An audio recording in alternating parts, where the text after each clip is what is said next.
2024 நாடாளுமன்ற தேர்தலில் கன்னியாகுமரியிலிருந்து களத்துல இருக்கிறவங்க யாரு பாராளுமன்றத்துல ஒலிக்க போறாங்க தன்னுடைய குரலை என்று பார்த்தோமே என்றால் என்டிஏ கூட்டணி சார்பாக பொன்னார் ராதாகிருஷ்ணன் களத்துல இருக்காரு.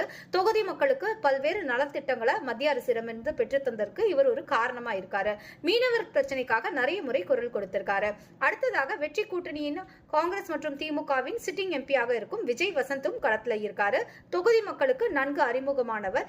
ஏற்கனவே அவருடைய தந்தை தொகுதியில் சென்ற நல்ல காரியம் இவருக்கு மிகப்பெரிய பலம் என்றால் மிகை கிடையாது. அடுத்ததாக அதிமுக பஸ்லியா நசரத்தும் நாம் தமிழர் கட்சியின் மரிய ஜெனிஃபரும் களத்துல இருக்காங்க. நாம் தமிழர் கட்சி இந்த இடத்துல ஒரு மிகப்பெரிய ரோல் பிளே பண்ணுவாங்கன்னு எதிர்பார்க்கலாம்.